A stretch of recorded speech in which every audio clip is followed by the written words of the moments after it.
We live in a culture that teaches us to see the best in people. We're conditioned to give the benefit of the doubt, to believe in change, to invest in potential. And while there's nobility in that, there's also danger, especially when you're dealing with someone who's already shown you who they are, not told you, shown you, with their choices, with their patterns, with their indifference, but we ignore it. We overwrite the truth with fantasy. We hold on to the glimmers of goodness, magnify them, and hope they'll bloom into something more. That's the beginning of attachment. And the longer you ignore what they've already revealed, the deeper you fall into a bond that was never built on truth to begin with. Accepting what someone shows you the first time requires discipline. It demands that you look pain in the face and say, this is enough for me to walk away. But most people don't. Most people wait for confirmation through suffering. They wait for betrayal to repeat. They wait until the disappointment is undeniable, and by then, they're so entangled emotionally that detachment feels like losing a part of themselves. That's what makes it hard to leave, not the love, but the identity you created around that person. The story you told yourself about who they could be. We don't fall in love with reality. We fall in love with projections. We fall in love with the version of them that exists in our imagination, not in our lived experience. That's why it hurts so deeply when things end. Because we're not just grieving the person, we're grieving the story, the future we designed in our minds. And when you've invested emotionally in a fantasy, the truth feels like betrayal, even if it was always there in plain sight. You saw the red flags. You felt the gut instinct, that quiet discomfort during conversations, that slight hesitation before trusting them fully. You knew, but knowing isn't the same as accepting. Knowing is awareness. Accepting is action. And detachment begins the moment you stop trying to edit what's real. The moment you take off the rose-colored glasses and see them not for what you wish they were, but for what they consistently are. You've got to understand, people tell you everything you need to know and how they show up. And if they're inconsistent, neglectful, disrespectful, that's not a phase. That's not stress. They're just going through something. That's their baseline. That's what you're going to get long term. And waiting for it to change is like watering a dead plant. It doesn't matter how much you give, the outcome stays the same. There's a harsh truth here that a lot of people don't want to hear. If someone mistreats you, it's not your job to make them better.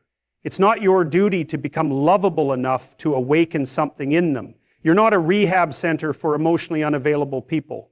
You're not here to earn respect that should be given freely.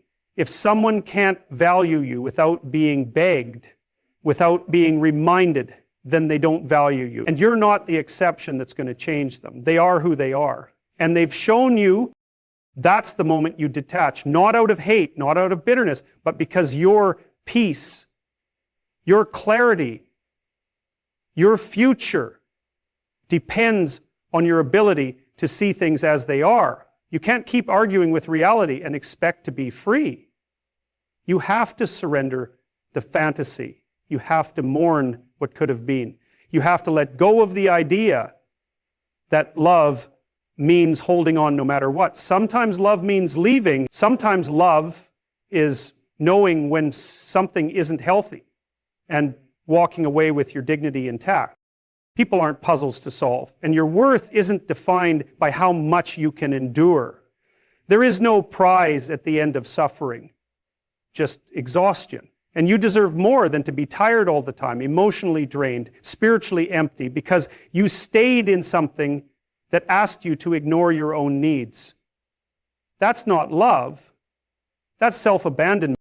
It's time to accept, time to believe them the first time, time to stop waiting for a different version of someone who already showed you what they're capable of. That's how detachment begins, not in a moment of anger, but in a moment of clarity, in the stillness of knowing this. And that quiet truth is more powerful than any excuse they could ever give. It's an agonizing realization to come to, that your silence, your absence, might start to echo louder in her mind than your words ever did. That's the strange paradox of human relationships. We assume that staying quiet keeps the peace, that withholding your voice, your presence, somehow shields you from pain. But in truth, it does the opposite. Silence speaks, and in the right context, it screams. You have to understand what happens when you stop showing up, when you stop explaining, stop justifying, stop chasing closure. It shifts the dynamic entirely, especially with someone who believed deep down that you'd never walk away. People who are used to being chased don't know what to do when the footsteps behind them disappear. They pause. And for the first time, they're forced to look over their shoulder and face the space they created. That silence becomes the mirror they've spent years avoiding. And it's not the silence itself that breaks her, it's what fills the silence. Her own thoughts. The ones she's tried to ignore. The ones she drowned out with attention, distractions, validation. But now they rise. In your absence, the questions begin. The internal dialogue she never wanted to have. Why did he stop caring? Why didn't he try harder? Was I wrong? And here's the thing. Those questions have nothing to do with you anymore. They're hers to wrestle with. Hers to confront. Because when you finally go quiet, you give her the opportunity to hear herself for the first time. And what she hears, it stings. People who are addicted to control, who manipulate affection, who play power games in relationships, they're not prepared for silence, because silence removes the battlefield. There's nothing to fight, no reaction to provoke, no attention to exploit. It leaves them with the only opponent they can't outsmart, themselves. And that is when the ego starts to fracture, when the performance begins to crumble. She might try to act indifferent, she might try to pretend your absence doesn't affect her, but that's just armor, a delay, a final attempt to maintain the illusion of control. But internally, she knows. She knows the weight of what was lost. She feels the dissonance of your silence like a thread unraveling everything she built up around herself. And the longer you stay silent, the more that thread pulls apart the facade. Because here's the truth. There's nothing more powerful than a man who no longer needs to explain himself. A man who walks away not out of anger, but out of clarity. That kind of silence isn't weakness, it's strength, it's restraint, it's wisdom, and it lingers. It stays in her mind in ways that words never could, because now you're not a presence she can manage, you're a void she can't control. You don't need to retaliate to make a statement, you don't need to raise your voice to be heard, you don't need to prove you are worthy. All you need to do is walk away in peace. And let time do what time does best. It reveals. It reveals who truly valued the connection, who took it for granted, who expected you to stay forever despite giving you reasons to leave. And when time passes and the silence remains, it creates a pressure that no ego can withstand forever. Eventually she will realize, not all at once, slowly, in the quiet hours, in the moments when no one else is around to validate her, in the stillness where your absence used to be comfort or conflict. That's when the regret starts to form. That's when the weight of her decisions begins to press down, and no amount of pride, no amount of external validation can drown out the truth that starts to surface. You're not being cruel by staying silent. You're being clear. You're letting go of a dynamic that was never balanced, never fair, never fully seen, and in doing so, you're reclaiming something far more important than her attention. You're reclaiming your self-respect. That's the message your silence carries. Not I hate you, not I hope you suffer, but I finally choose me, and that is what breaks her ego. Not your anger, not your pain, but your peace. Because peace is the one thing she never thought you'd find without her. The one thing she believed she could withhold, manipulate, or control. And now, here you are, still, calm, unmoved, and her world, for the first time, begins to shake. Because now, the only voice left is her own. And that silence? That's what lingers. Not every battle is fought with words. Some of the loudest victories are won in absolute quiet. There's something remarkably unsettling that happens when someone realizes you're no longer available in the way they took for granted. You see, Attention is addictive, especially yours. And when that attention is suddenly gone, when your energy is withdrawn without explanation, it creates a vacuum. And in that vacuum, the very person who once dismissed your presence begins to chase the echo of it. It's not you they necessarily want back. It's not even the relationship they truly miss. It's the feeling of being desired, the feeling of being the center of someone else's emotional orbit. And when that disappears, the panic sets in. People don't crumble immediately. No, it's gradual. It's the slow burn of a realization creeping in, like a shadow. At first, she'll pretend she doesn't care. She'll distract herself, maybe even throw herself into the attention of others to prove, mostly to herself, that you were never that important. But that act doesn't last, because deep down, she knows the truth. It was your presence that gave her that sense of importance in the first place. It was your consistency, your willingness to be there, your refusal to abandon her, even when she pushed you away, that fed her validation. And now that you're silent, now that you're gone, the mirror is cracked and the illusion starts to fall apart. In the beginning, she might find comfort in her ego, in the belief that you'll come back, that your silence is temporary, that you're just playing a game. But with each passing day, that comfort erodes. Because you're not chasing, you're not correcting her perception, you're not trying to fix what broke. And it's that stillness, that complete lack of pursuit, that begins to speak the loudest.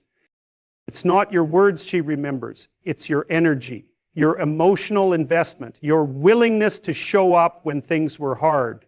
And that memory becomes haunting, especially in the contrast of your silence now. Because what it reveals isn't your weakness, but your restraint. Your decision to stop pouring yourself into a container that had holes. That level of clarity, that kind of withdrawal is rare, and it leaves a mark. You see, when she was with you, she was never alone, not truly.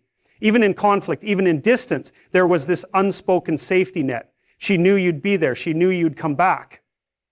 But now, that net is gone, and the fall begins. Not physically, not publicly, but emotionally, internally. And that's where real breakdowns happen, when no one else is around to witness them. It's not that you wished for her to fall apart. This isn't about revenge. It's about reality. Actions have consequences. And when you've spent enough time being overlooked, undervalued, maybe even disrespected, choosing to walk away is the only dignified thing left to do. That choice doesn't make you cruel, it makes you conscious. Conscious of your worth, conscious of the difference between love and obligation. Conscious of the fact that you can't keep giving to someone who doesn't even realize what they're receiving. And here's the strange twist. The more peace you carry in your silence, the more it unsettles her. Because she expected anger. She expected confrontation. She expected you to demand closure. But instead, you gave none of it. And that void forces her to face the mirror without your voice there to soften the reflection. That's when it begins to eat at her. That's when the guilt starts to take shape. Not because you guilted her, but because she realizes she did it all herself. There's nothing quite like watching someone finally understand the cost of losing something they thought they could always come back to. Not because you wanted them to suffer, but because they needed to wake up. And sometimes the only thing that wakes people up is absence. Not punishment, not pain, just the complete removal of presence. That's where the lessons begin. That's when the reflection becomes unavoidable. You didn't break her, you just stopped fixing her illusions. You stopped carrying the weight of her indecision. And when you did that, you gave her the opportunity to truly feel the absence, not just of your body, but of your energy, your effort, your care. And that kind of absence is heavy. It doesn't go away quickly. It lingers in the places where your laughter used to live, in the texts that don't come, in the moments of silence that stretch on longer than expected. That's what breaks the ego. That's what cracks the mask. Let her sit in it, not because you're heartless, but because that's where transformation lives. Not in comfort, not in validation, but in the raw confrontation with consequences. That's how people grow. That's how they finally understand what they once took for granted. And if she ever does come to that understanding, it will be without your voice guiding her to it. And that silence will echo longer than anything you ever said. There's a strange power in not reacting. Most people are addicted to validation, to getting a response, even if it's angry or hurt. When you stay silent, when you withdraw your energy and attention entirely, it becomes something unexpected. It forces the other person to confront not just what they did, but who they are without you in the picture. That confrontation, that collision between their ego and the reality of your absence is brutal. And yet it's honest. There's no manipulation in silence. It's pure consequence. When someone breaks your heart and you choose not to retaliate with rage or emotional pleading, you do something most people aren't ready for. You expose their emptiness. Because when someone expects you to beg, to plead, to chase, and you do none of it, you're not just removing yourself from the equation, you're removing their power. And that shift is devastating to someone who relied on your reaction to feel significant, especially if her ego was built on the belief that you'd always be there, that no matter what she did, no matter how she pushed or pulled, you'd respond, you'd come back, you'd be emotionally available. The silent withdrawal shatters that illusion. That silence, it's not just quiet, it speaks volumes. It says, I've seen what you're capable of, and I've decided it's no longer worth my peace. It's a language of clarity, a statement of self-respect. Because real strength isn't loud, it doesn't need to be. The strongest people are the ones who can walk away without needing to prove a point. They don't leave fire in their wake, they just leave, and the absence burns far more deeply than words ever could. You're not punishing her when you go silent. That's not the point. What you're doing is choosing not to participate in the narrative she's been writing. A narrative where you're always reactive, always available, always one emotional pull away from returning. But now she's alone with the last thing she ever expected, your indifference. And nothing forces a person to question themselves more than realizing that someone they once controlled emotionally is no longer playing the game. It's easy for someone to play with your emotions when they know you'll respond, that you'll try to fix things, that you'll bend just a little more to make it work. But when you stop bending, when your silence becomes the answer, that's when the real unraveling begins, because now there's no one left to blame. No target for their frustration, just a mirror. And the reflection in that mirror can be unbearable. You're not abandoning her, let's be clear about that. You're removing yourself from a dynamic that was built on imbalance. You gave, she took. You tried, she tested. And after enough cycles of that, the silence becomes necessary, not to hurt her, but to finally hear yourself again. To listen to that quiet voice inside that's been whispering, you deserve better. That voice doesn't shout, it just waits patiently until the noise stops and you finally realize what peace really feels like. And in that peace, you'll start to understand the cost of constantly chasing approval. You'll see how much of your energy was spent trying to prove your worth to someone who couldn't even see it. And that realization, though painful, is liberating. Because once you've tasted that kind of freedom, you can never go back. You won't want to. Not even if she comes back apologizing, realizing, crying.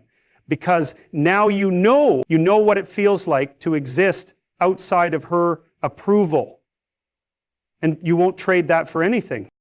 Her ego may crack. She may even try to reconstruct it with new people, with distractions, with stories that paint her as the victim.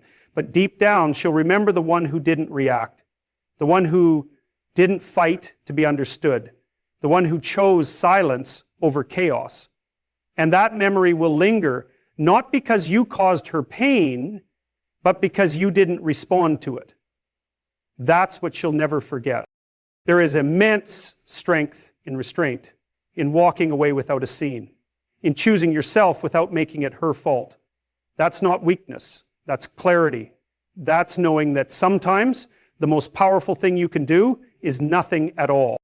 And in the end, It's your silence, not your words, that echoes the longest. You have to understand something fundamental. When you begin to pull yourself together after heartbreak, you become dangerous to the person who once took you for granted. It's not because you're trying to hurt them. It's not about revenge. It's about the shift in power, the transformation in your presence. Because for the first time, perhaps ever, you're no longer defined by what they did to you. You're no longer orbiting their validation. And when that happens, when the light that once pointed toward them turns inward, it unsettles them in ways they never saw coming. See, there's a kind of ego that feeds on knowing you're broken without them, that thrives on the idea that you're stuck, spiraling, lost in the aftermath of their exit. That ego imagines itself as the sun, and you just one of the many things revolving around it. But the moment you stop spinning, when you realign your life and your energy, you're no longer predictable. You become something they can't control. And people who rely on control don't cope well with uncertainty. It pokes holes in their self-picture. When she sees you rising, there's a moment of confusion because you weren't supposed to recover. Not like this, not with that much focus, that much calm, that much strength. She might not say it out loud, but it's there in the way she checks your page, in the way her mutual friends mention you, in the way she subtly reappears in conversations. Because your healing isn't just personal, it's disruptive. It challenges the story she told herself about you, that you'd always need her more than she ever needed you. And when that story begins to fall apart, so does the pedestal she put herself on. Because now she's faced with a truth that stings. She wasn't the end of your story. She was just a chapter. Maybe a painful one. Maybe one that nearly broke you, but not the final page. Not the author. And when that realization sinks in, doesn't matter how high her ego stood, it begins to fracture. Not because you intended it, but because the foundation it stood on, your dependence, no longer exists. Rising isn't about flexing. It's not about flaunting a new lifestyle or proving a point. It's much quieter than that. It's in the discipline, in the way you show up every day, even when it's hard, in how you start speaking with more clarity, walking with more purpose, surrounding yourself with people who challenge you, not drain you. It's in the silence of your focus. And trust me, nothing haunts someone with a fragile ego more than the quiet success of the one they underestimate. Because you have to remember, ego doesn't deal well with reflection. It prefers distortion. It likes the version of you that was lost, desperate, pleading. But the new you, the one who doesn't look back, who doesn't chase, who isn't trying to be seen, that version exposes everything they never fixed in themselves. And that's what makes it so painful, because now she has to reckon with the fact that the person she thought was beneath her has grown beyond her reach. There's something incredibly powerful about becoming unavailable, not in a petty way, but in a purposeful one. When you're focused on your own development, your goals, your inner peace, you become scarce to the things that once tempted you to self-destruct. That scarcity, it creates weight. Your presence becomes rare, and anything rare becomes valuable, especially to someone who thought you'd always be easy to access. But here's the truth. She didn't lose you when she broke your heart. She lost you when she assumed you wouldn't recover. That was her mistake, her miscalculation. She thought her absence would define you. Instead, it refined you. And now, every step you take forward, every win, every boundary, every moment of peace is a reminder that she was never the end of your story, only the start of your becoming.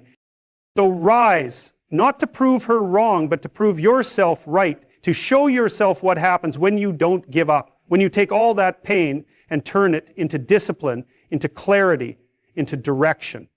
And in doing that, you'll find something far more lasting than revenge or validation. You'll find freedom.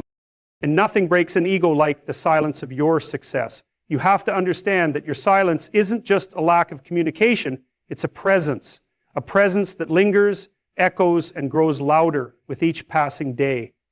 There's something paradoxical about silence. People often assume it means nothing, when in truth it means everything. Because when words are gone, when explanations are withheld, what's left is the mind. And the mind is never truly still.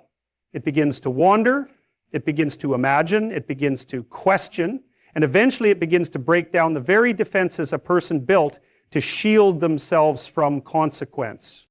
When you stop chasing someone, especially someone who once relied on your constant attention, validation, or forgiveness, something peculiar begins to happen. The power dynamic begins to invert. And where she once found security in your predictability, in knowing you'd always reach out, always fix things, always fold first, now there's only uncertainty. And that uncertainty breeds anxiety. A silent man forces others to listen to what they never heard before, their own conscience, their own regret, their own ego, and often that's where the real unraveling begins. You see, if you had exploded in anger or begged for closure, she could have told herself a story that justified everything. He was weak, or he was emotional, or he couldn't handle it. It would have been easy, convenient. But you didn't give her that.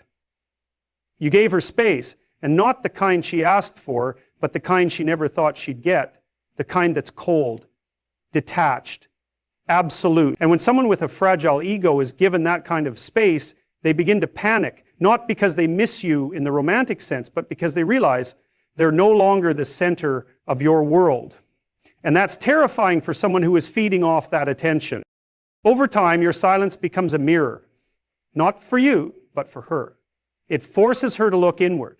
And the more she looks, the more cracks begin to form, because the narrative she built to protect herself doesn't hold up under reflection. She starts to remember the way she spoke to you, the way she dismissed you, the way she minimized your pain. And now that there's no more reassurance coming from your side, she starts to question everything. Did I misjudge him? Was I wrong? What if he never comes back? Those thoughts might not be voiced, but they echo in the quiet. And the ego, as inflated as it might be, starts to deflate under the weight of those questions. What most people don't understand is that distance isn't just physical.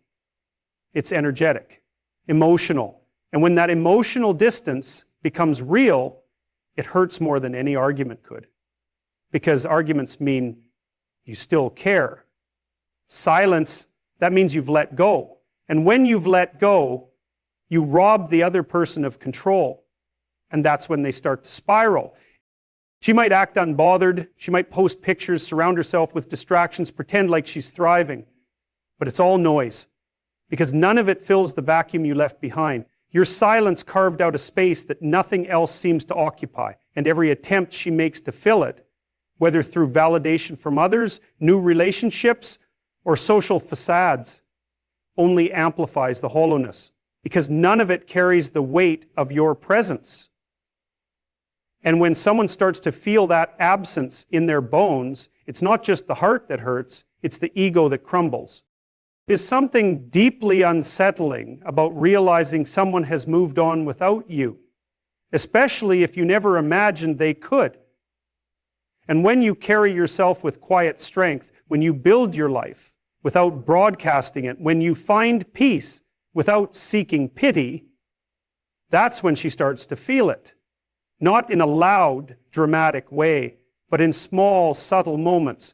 When she hears your name in conversation, when a memory slips through unexpectedly, when she wonders if you think of her at all, that's when it hits her. Not that you're gone, but that she can't reach you anymore. Not emotionally, not mentally. And that's what breaks her ego in the end. Not your anger, not your sadness, but your indifference. Your absence speaks louder than any words you could have said. It says, I've outgrown this. And when a man outgrows what once wounded him, he becomes untouchable. That is the beginning of true freedom. And true freedom is the end of control. First, stay silent, not out of spite, but out of strength. Because the echo of your silence will do more to humble her ego than any speech ever could.